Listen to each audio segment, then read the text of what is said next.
I am asked all the time, what is a good real estate deal today? So I'm going to share with you some of the things that are proven in the industry that I'm in, property management, on some really good real estate deals. I'm going to first let you know that a good real estate deal isn't always flashy. You want kind of the boring stuff. The simple property that is in a good location, but we'll get to that. Let's first talk about the most important thing when you are looking for a real estate property or real estate investment. Cheapest is not always going to win the deal. Cheapest would scare me. I think you've got to look for all the other aspects and then just make sure that the purchase price is within the budget and that when you pencil everything out, it all makes sense. You don't want to go in backwards, which is looking for the cheapest property and then try to fit everything in. Go the other way. Make sure all the boxes are checked and then see what that is going to cost you. So let's talk about fixed debt. This is a big thing for right now. And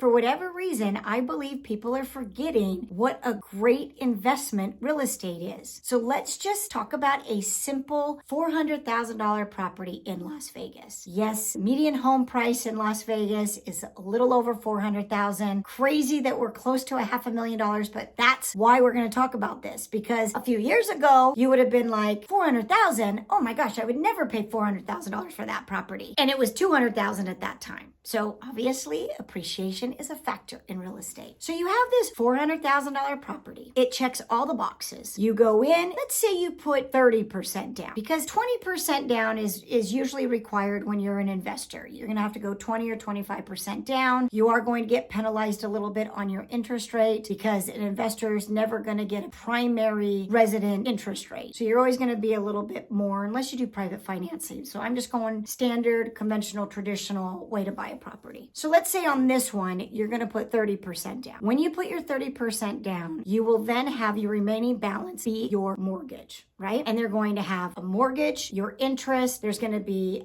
insurance and taxes, and it's all going to be put into one. And that is going to be your fixed debt. Now, I'm assuming we're going to do a 30-year fixed interest rate. That's why it's become a fixed debt. The wonderful thing about it is it's not going to adjust. At least the principal and the interest will not adjust. Yes, property taxes every few years might have a little slight adjustment, and then insurance, depending on what's going on, might have a slight adjustment. For the most part, though, that investment that you made on that $400,000 property, you know what your fixed debt is. Now, at 30% in Las Vegas market right now, your rent, more than likely, is not going to cover that fixed debt. Right now, what I've been looking at is you have to get closer to that 40 to 45% in order to have the rent cover your fixed debt. So you've bought this property, you know what your fixed debt is. The market tells you what your rent is, not your mortgage, not what you want. The market tells you what the rent is.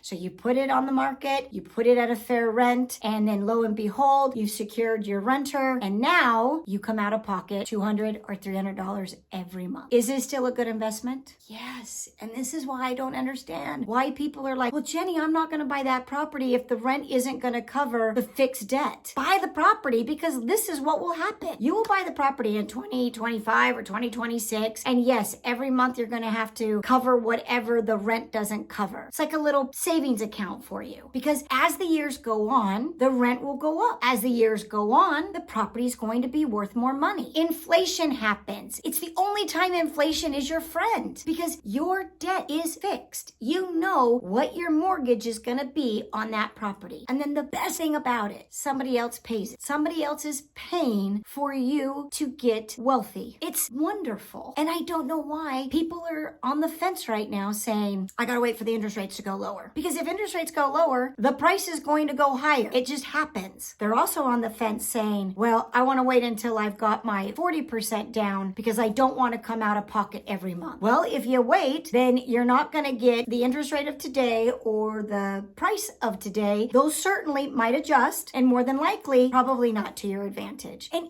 even if you bought a little high, don't worry. Just hold on to it and you'll sell it at the right time. You only lose money in real estate when you sell it at the wrong time. I like to say you have to look at real estate investment as a marathon, not a sprint. Of course, there are people that are great at flipping, but that is a very niche market. If you're just looking at good real estate investments, you look long term. You think marathon, not sprint. Okay?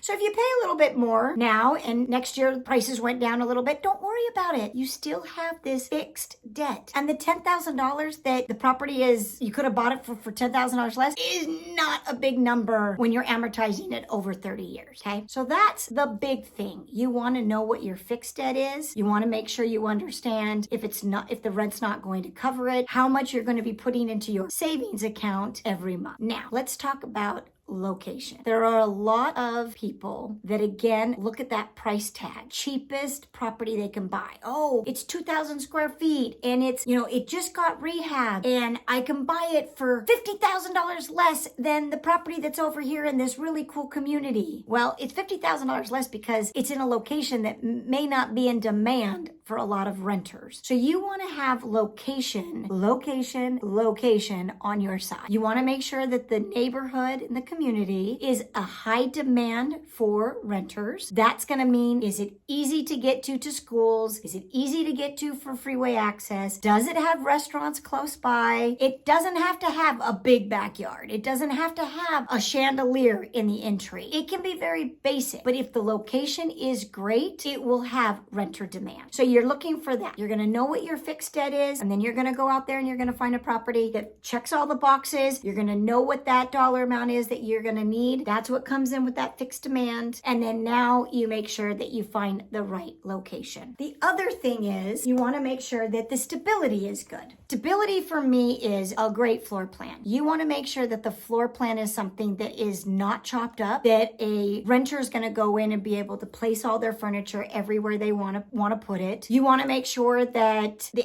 HOA fees are not super crazy. And then this is one thing to look at too, especially since we've had a lot of craziness in the insurance world. Always check and make sure that it's an easy property to insure. That's one phone call. But you just want to make sure that there's nothing on this property that's going to cause you any headache when it comes to insuring the property. That's a big ticket thing, okay? And then last is age of a property. The older the property, I can promise you the more repairs you're going to have. And when we were talking about that fixed debt and that the rent may not be covering that in the beginning, the first couple of years, and you're putting that money into a fixed savings account, well, you don't want to be hit with a bunch of repairs during that 2-year time frame. So you want to find a property that's relatively newer.